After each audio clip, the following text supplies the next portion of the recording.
श्री स्वामी समर्थ. दीप अमावस्या, दीपपूजन 3/8/2024 दीप अमावस्या. प्रारंभ दुपारी 3:50 नंतर. आषाढ अमावस्या म्हणजे दिव्यांची अमावस्या.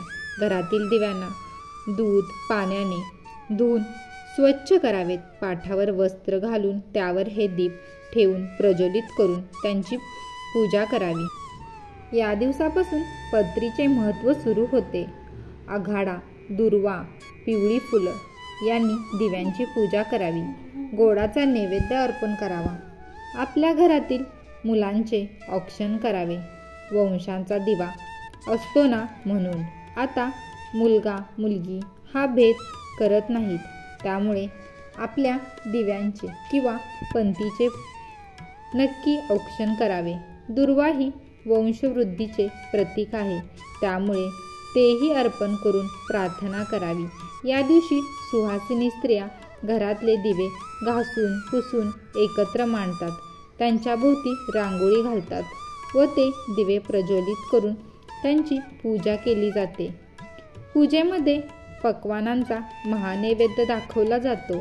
त्यावेळी पुढील मंत्राने दिव्यांची प्रार्थना करतात. ती प्रार्थना अशी: दीप सूर्य अग्निरूपत्स्व तेजस्य तेज उत्तमं गृहण मुकुंदत पूजा सर्व काम प्रबोध भाव. याचा अर्थ असा: हे दीपदेवते, तू सूर्यरूप व अग्निरूप आहेस. तेजामध्ये तू उत्तम तेज आहेस. माझ्या पूजेचा तू स्वीकार कर आणि माझ्या सर्व इच्छा पूर्ण कर. या पूजाव्रताची कथा खालीलप्रमाणे सांगितली आहे. तामिळ देशाच्या पशुपती शेट्टी नावाच्या श्रेष्ठीला विनीत व गौरी अशी 2 मुले होती. लहानपणीच दोघांनी असं ठरवलं की गौरीला ज्या मुली होतील त्या मुलीने विनीतच्या मुलांना द्याव्या. पुढे गौरीला 3 मुली व विनीतला 3 मुले झाली.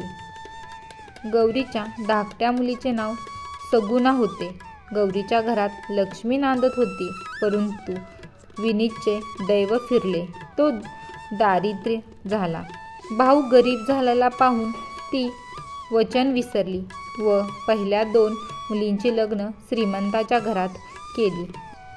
नंतर सगुणाचा विचार करू लागली. गौरीने आईने भावाला दिलेले वचन मोडले. ही गोष्ट ऐकून सगुणाला वाईट वाटले. तिने विनीतच्या धाकट्या मुलाशी लग्न करायचे ठरवले. गौरी तिच्यावर संतापली. परंतु तिने हेका सोडला नाही. लग्न होऊन ती विनीतच्या घरी आली. गरिबीतच संसार सांभाळू लागली. एके दिवशी त्या नगराचा राजा स्नानासाठी गेला होता. त्याची रत्नजडित अंगठी जी कठ्यावर ठेवली होती ती एका घारेने उचलून नेली. अंगठी घेऊन घार सगुणेच्या घराच्या छपरावर येऊन बसली. ती खाद्यवस्तू नाही असे तिथेच टाकून उडून गेली. नंतर ती सगुणाला मिळाली. ती राजाची आहे हे समजताच तिने ती राजाला नेऊन दिली. राजाने प्रसन्न होऊन तिला बक्षीस दिले व अजून काही हवे माग असे सांगितले. सगुणेने मागितले की फक्त येत्या शुक्रवारी राज्यात फक्त माझ्याच घरी दिवे असावे व दुसऱ्या कोणाच्याच घरात ते दिवे लावू नयेत असा हुकूम काढा. राजाने तसे केले. मग शुक्रवारी सगुणेने सर्व घरभर दिवे लावले. तिने उपवास केला. राज्यात कोणाच्याच घरात दिवे नव्हते. आपल्या दोन्ही दिरांना पुढच्या व मागच्या बाजूला उभे केले व येणाऱ्या सवासण बाईकडून परत जाणार नाही अशी शपथ घाल व घरातून मागच्या बाजूने जाणाऱ्या बाईकडून परत येणार नाही अशी शपथ घाल. त्याचप्रमाणे त्यांनी केले.